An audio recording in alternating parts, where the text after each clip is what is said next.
Shalom saudara, haleluya. Selamat bertemu kembali dalam siri pembelajaran surat Roma. Kasih karunia dan damai sejahtera melimpahi kamu oleh pengenalan akan Allah dan akan Yesus Tuhan kita.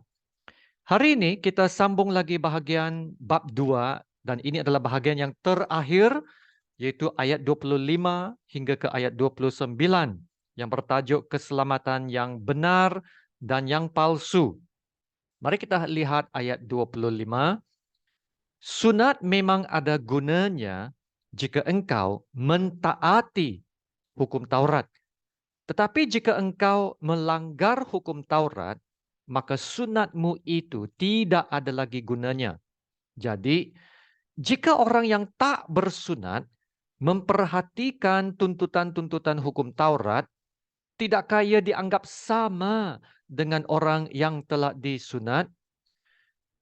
Jika demikian, maka orang yang tak bersunat tetapi yang melakukan hukum Taurat akan menghakimi kamu yang mempunyai hukum tertulis dan sunat. Tetapi yang melanggar hukum Taurat. Sebab yang disebut Yahudi bukanlah orang yang lahiriah Yahudi.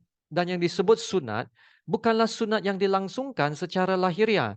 Tetapi orang Yahudi sejati ialah dia yang tidak nampak keyahudiannya. Dan sunat ialah sunat di dalam hati secara rohani. Ya, bukan secara hurufiah. Maka pujian baginya datang bukan dari manusia, melainkan dari Allah. Dalam teks sebelum ini, kita melihat bahwa orang-orang Yahudi sangat bangga dengan keistimewaan mereka. Yang menyebut dirinya orang Yahudi, bersandar kepada hukum Taurat, bermegah dalam Allah, mengenal kehendak Tuhan, diajar dalam hukum Taurat, dapat membedakan apa yang baik dan yang tidak baik. Ya, oleh kerana orang-orang Yahudi, mereka memiliki hukum Taurat, mengenal kehendak Tuhan dan diajar hukum Taurat, maka mereka fikir mereka lah yang lebih layak mengajar bangsa-bangsa lain ya tentang hukum-hukum Allah. Tetapi Paulus mendedahkan kemunafikan orang-orang Yahudi ini.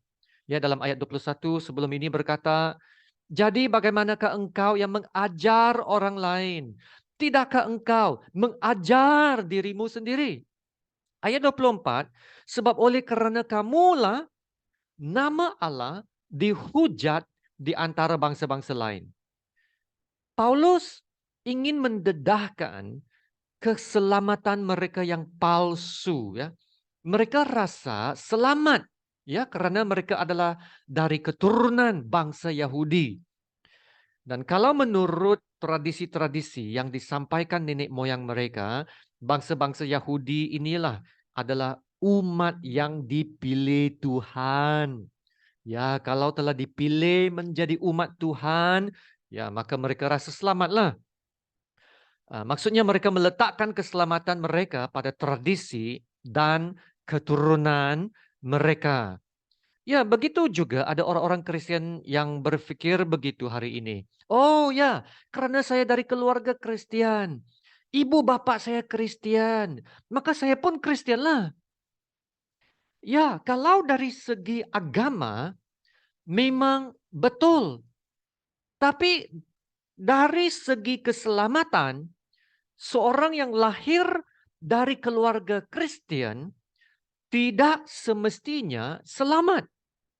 Ibu bapak boleh jadi Kristen, nenek moyang Kristen, seseorang itu mungkin dilahirkan oleh seorang dokter Kristen, juru rawatnya Kristen, tapi itu tidak akan selamatkan jiwa orang itu. Ya, ia hanya ikut agama, tetapi tidak ada perhubungan yang pribadi dengan Tuhan. Nah, orang-orang Yahudi, mereka juga sama bangga kerana mereka memiliki hukum-hukum Taurat, ya, dari keturunan Abraham. Ya, karena Tuhan hanya memberi hukum Taurat kepada mereka saja dan bukan kepada bangsa-bangsa yang lain. Ya, maka mereka rasa bangga, bangga dengan keistimewaan ini kerana ia adalah tanda yang menunjukkan bahawa mereka diterima Tuhan. Ya, begitu juga mereka bangga dengan upacara penyunatan. Dalam ayat 25, sunat memang ada gunanya jika engkau mentaati hukum Taurat. Tetapi jika engkau melanggar hukum Taurat, maka sunatmu tidak ada lagi gunanya. Nah, saudara, sunat adalah identiti orang-orang Yahudi yang sangat penting. Ia adalah tanda perjanjian, tanda pemilikan, tanda penerimaan dan suatu ikatan perhubungan orang-orang Yahudi dengan Allah. Ya, tanda penyunatan ini diberikan pertama-tama kali kepada Bapak Abraham, ya. Ceritanya dalam Kejadian bab 17 ayat 10, dari ayat 10 ini, ya. Inilah perjanjianku yang harus kamu pegang, perjanjian antara aku dan kamu serta keturunanmu, yaitu setiap laki-laki di antara kamu harus disunat. Ayat 11, haruslah dikerat kulit katanmu, dan itulah akan menjadi tanda perjanjian antara aku dan kamu. Anak yang berumur 8 hari haruslah disunat, yakni setiap laki-laki di antara kamu turun-temurun, baik yang lahir di rumahmu maupun, nah dengar ini ya, yang dibeli dengan uang dari salah seorang asing, tetapi tidak termasuk keturunanmu. Bermaksud orang asing pun harus disunat kalau mereka mau masuk dalam keluarga besar orang Yahudi, ya. Ayat 13, orang yang lahir di rumahmu dan orang yang engkau beli dengan uang harus disunat.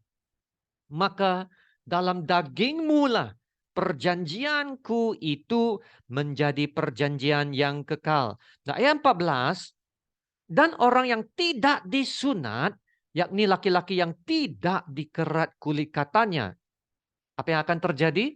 Maka orang itu harus dilenyapkan dari antara orang-orang sebangsanya. Ia telah mengingkari perjanjianku. Ya saudara, dari petikan ini kita dapat lihat betapa pentingnya tanda sunat kepada orang-orang Yahudi. Ia adalah tanda perjanjian yang dibuat antara Allah dan Abraham, ya. Ia adalah tanda pemisahan, separation, ya, yang memisahkan bangsa-bangsa Yahudi dengan bangsa-bangsa lain. Dan ia adalah upacara yang wajib, ya, bagi setiap anak lelaki. Maka saudara, dalam pemikiran orang-orang Yahudi, hanya ada dua bangsa saja dalam dunia ini. Ya, sama ada bangsa Yahudi atau bangsa yang bukan Yahudi. Dan sekiranya seseorang itu tidak ada tanda sunat ini, apa yang akan terjadi dalam ayat 14? Maka orang itu harus dilenyapkan. Bermaksud, kalau seseorang itu bukan Yahudi, tapi mau diselamatkan dan tidak mau dilenyapkan Tuhan, maka ia harus disunat. Nah, ini adalah karena bangsa asing, bangsa asing memang tak boleh jadi orang Yahudi lah kan. Tapi mereka boleh diyahudikan. Ya, bagaimana? Yaitu dengan mengambil upacara sunat ini, ya, supaya mereka diserap masuk ke dalam community bangsa Yahudi ini. Ya, dan atas sebab inilah, ya, orang-orang Yahudi telah mengangkat tanda sunat ini sebagai simbol yang tertinggi, ya, paling supreme, ya, untuk keunggulan orang-orang Yahudi. Kalau seseorang itu bukan bangsa Yahudi, tetapi kalau mau percaya dalam Tuhan, ya, maka orang asing ini wajib disunatkan. Ya, jadi sunat telah menjadi adat istiadat yang sangat penting dan malah diangkat sebagai syarat untuk seseorang itu diselamatkan dan tidak dilenyapkan. Dan hal ini pernah dibahaskan, ya, dibahaskan oleh rasul-rasul Tuhan di dalam sidang Yerusalem, ya, di Kisah Para Rasul bab yang ke-15 ayat yang pertama. Beberapa orang datang dari Yudea ke Antioquia dan mengajarkan kepada saudara-saudara di situ, jikalau kamu tidak disunat menurut adat istiadat yang diwariskan oleh Musa, kamu tidak dapat diselamatkan. Wow, saudara, kita dapat lihat dalam ayat ini, orang-orang Yahudi sangat bangga ya dengan tradisi adat istiadat mereka. Ya, upacara penyunatan ini telah menjadi satu syarat yang sangat penting sekiranya seseorang itu mau diselamatkan. Ya, begitu juga hari ini ada jemaat-jemaat Tuhan ataupun orang Kristen yang lebih mengutamakan tradisi-tradisi, mengutamakan upacara-upacara dan kegiatan-kegiatan kegerejaan. Ya, mereka merasakan bahwa menjalankan ibadah itu adalah penting. Mengambil bagian dalam upacara gereja adalah sangat penting. Dan kalau melakukannya adalah mencukupi dan boleh jadi sebahagian dari keselamatan mereka. Tapi kalau seseorang itu hanya beribadah, mengikut upacara-upacara keagamaan, yang hanya mendengar, menjadi pendengar firman, tetapi tidak melakukan, tidak melakukan firman Tuhan, macam mana? Ya, mereka hanya beragama, melakukan apa yang wajib, tetapi tiada pertobatan yang sejati dan perubahan hidup. Nah, itulah sebabnya Paulus berkata, sunat memang ada gunanya jika engkau mentaati hukum Taurat. Tetapi jika engkau melanggar hukum Taurat, maka sunatmu tidak ada lagi gunanya. Ya, penyunatan itu tidak dapat menjamin keselamatan mereka. Ya, penyunatan hanya bermanfaat jikalau mereka taat melakukan hukum Taurat. Ya, tapi kita tahu tidak ada manusia yang sempurna. Apalagi lah melakukan seluruh hukum Taurat itu. Nah, maka itulah sebabnya ayat ini berkata membawa maksud penyunatan ya tidak dapat selamatkan mereka. Ya, begitu juga segala hak keistimewaan yang dimiliki oleh orang-orang Yahudi tidak ada gunanya sekiranya mereka sendiri tidak melakukan hukum-hukum Allah. Nah, Paulus menjelaskan hal ini dalam ayat yang seterusnya 26.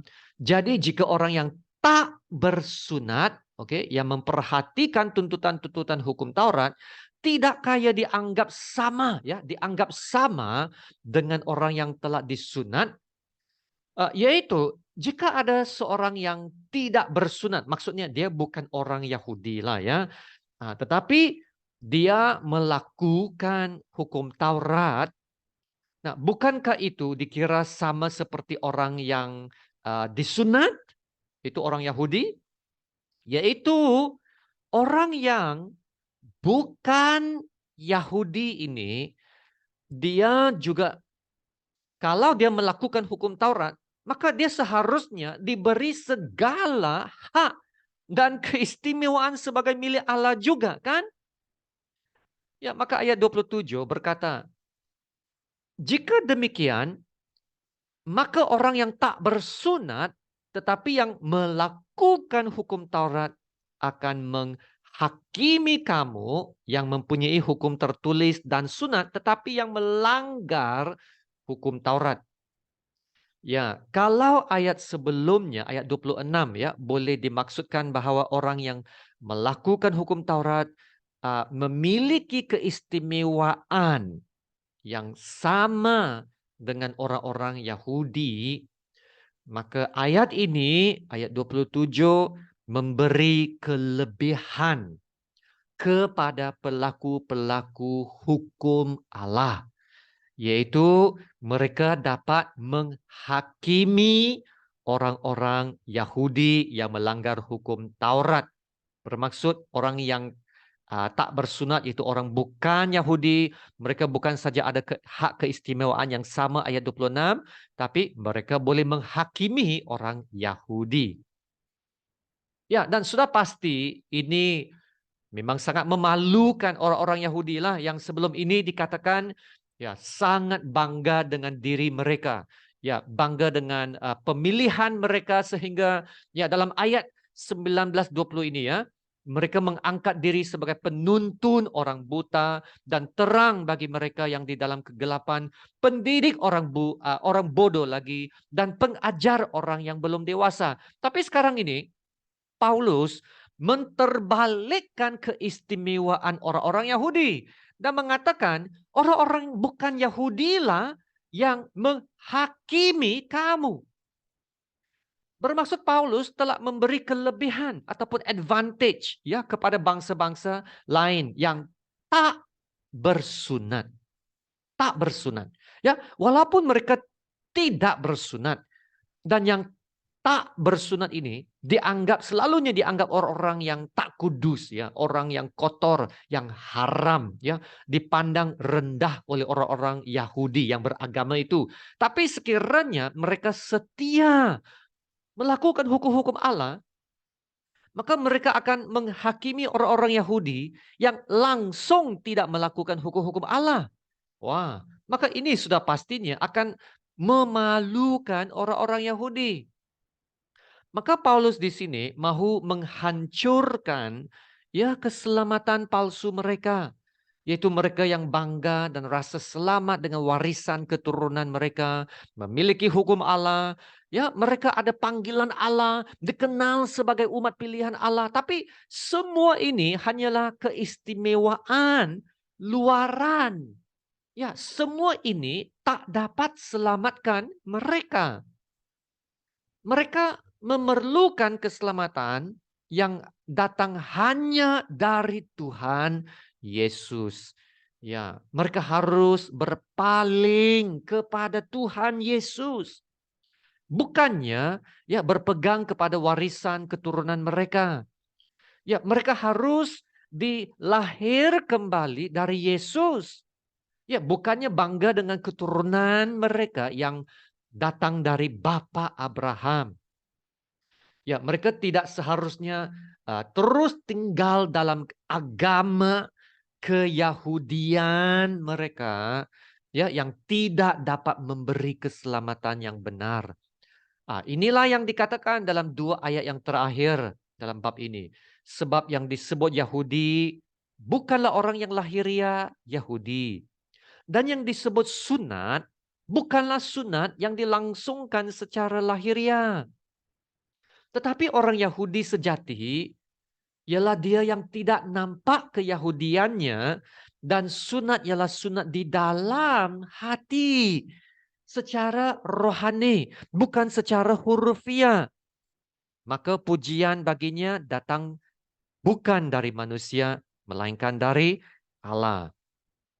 Ya saudara, seseorang itu adalah Yahudi yang sejati, bukan karena dia lahir dalam keluarga Yahudi, dari keturunan Abraham, dan telah melalui upacara penyunatan, yaitu bukan secara lahiriah, bukan secara luaran.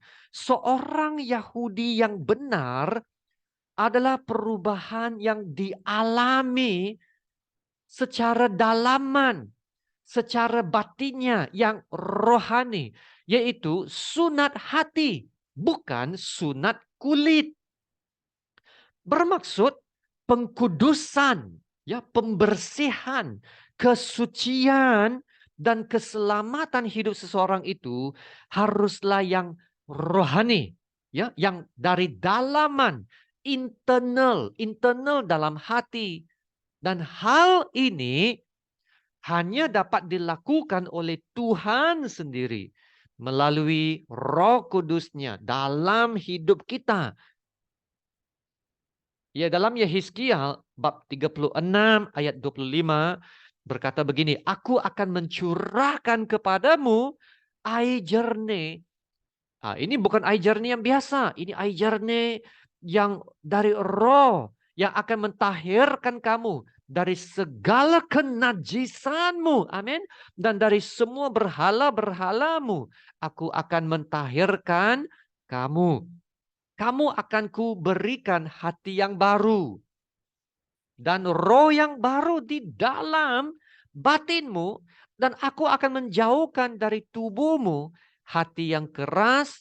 Dan kuberikan kepadamu hati yang taat. Ya, rohku akan kuberikan diam di dalam batinmu. Dan aku akan membuat kamu hidup menurut segala ketetapanku. Dan tetap berpegang pada peraturan-peraturanku. Dan melakukannya. Amin. Ya, ini adalah janji Tuhan yang diberikan dalam perjanjian lama. Yaitu kemampuan untuk melakukan perintah Tuhan itu bukan dari kemampuan atau kekuatan diri sendiri, tetapi akan dimampukan dari dalaman oleh Tuhan yang menganugerahkan kepada kita Roh Kudus. Dan saudara, berita baiknya, janji ini telah digenapi dengan kedatangan Yesus dan pencurahan Roh Kudus dalam hidup kita. Haleluya. Ya, dalam Titus bab 3 ayat 4 hingga 6 berkata begini, tetapi ketika nyata kemurahan Allah, juru selamat kita dan kasih-Nya kepada manusia. Pada waktu itu, Dia telah menyelamatkan kita. Bukan karena perbuatan baik. Saudara lihat ini ya. Bukan usaha kita. Bukan kewajiban agama kita. Bukan. Ya, bukan usaha kita. Bukan karena perbuatan baik yang telah kita lakukan. Tetapi karena rahmat-Nya. Oleh pemandian kelahiran kembali dan oleh pembaharuan yang dikerjakan oleh Roh Kudus. Ya, inilah dia kerja internal dalam hati ya. Dan yang sudah dilimpahkannya kepada kita oleh Yesus Kristus juru selamat kita. Amin. Maka saudara, bahagian Roma ini ya memberitahu kita bahwa tak kiralah kalau seorang itu orang yang paling jahat atau sebaliknya orang yang paling beragama, ya orang yang bermoral, ya termasuk bangsa yang dianggap paling unggul, yaitu orang-orang Yahudi, semuanya telah berdosa dan semuanya harus diselamatkan dan dilahir kembali dari Tuhan Yesus. Ya saudara, bukannya melakukan upacara agama seperti penyunatan atau pembaptisan. Ataupun bukannya masuk agama baru. Bukannya masuk denominasi gereja yang baru. Ya, dari SIB, BEM, tukar jadi EOG, Pentakosta. Ya. Dari PCS tukar jadi Basel. Dari Anglican jadi Methodist dan sebagainya. Tidak, bukannya semua ini. Ya, kita semua harus dilahirkan dari Yesus. Ya, beriman kepada Yesus. Bertumbuh dalam Yesus. Nah, itulah keyahudian yang sebenarnya, yaitu hati yang berubah, memegang kepada perintah Tuhan dan melakukannya, mengasihi Tuhan dari hati. Itulah tanda orang percaya yang sejati. Maka apa yang harus kita kejar dan usahakan bukanlah lebih giat lagi beragama, tapi tak kenal Tuhan. Ya saudara, kita mau lebih mengenal Tuhan dan dikenal Tuhan. Dengar itu saudara. Mengenal Tuhan dan dikenal Tuhan. Kita mau melalui kehidupan dalam pertobatan yang sejati. Dan dengan hati yang berubah dan diperbaharui Tuhan. Dan kita akan hidup dalam ketaatan melakukan kehendak Tuhan. Amin. Haleluya, mari kita berdoa. Terima kasih Bapa untuk firman-Mu. Ya Tuhan, haleluya, terima kasih. Terima kasih Bapa untuk kebenaran-kebenaran yang telah kami belajar hari ini. Firman-Mu mengajar kami untuk melakukan apa yang benar. Ya Tuhan, kami harus melakukan apa yang benar sesuai dengan firman dan kehendak-Mu. Haleluya, terima kasih Tuhan. Ampunilah kami sekiranya selama ini kami hanya bergiat dalam hal keagamaan, tetapi tidak benar-benar menjaga perhubungan kami dengan Engkau, ya Bapa. Ya, kami telah mengabaikan hal yang terpenting, yaitu perhubungan kami dengan Engkau. Sehingga kami tidak benar-benar mengenal Engkau dan melakukan kehendak-Mu. Ya Bapa, sentuhlah hati kami, supaya kami ada kerinduan yang lebih dalam untuk mencari Engkau dan mengenal Engkau dalam roh dan kebenaran. Ya Bapak, kami juga berdoa untuk para pendengar yang belum benar-benar mengenal Engkau dan menerima keselamatan dari Tuhan Yesus. Ya Tuhan, Engkau juga sentuhlah hati mereka, supaya mereka juga benar-benar dapat merasakan kasih-Mu yang dapat selamatkan mereka. Haleluya. Ya Tuhan, berikan mereka hati untuk bertaubat dan iman untuk percaya. Haleluya. Segala puji dan syukur kami naikkan hanya kepada Tuhan Yesus. Dalam nama Tuhan Yesus yang termulia, kami berdoa. Amin. Ya saudara, sekian terima kasih. Ya teruslah tujukan pandanganmu kepada Tuhan Yesus dan hiduplah dalam hati yang sentiasa bersyukur kepada Tuhan. Maka saya percaya beban yang kita pikul pun akan diringankan. Marilah sama-sama kita menerima berkat Tuhan. Tuhan memberkati engkau dan melindungi engkau.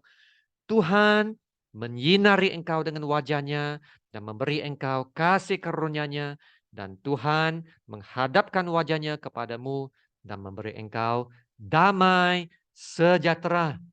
Amin.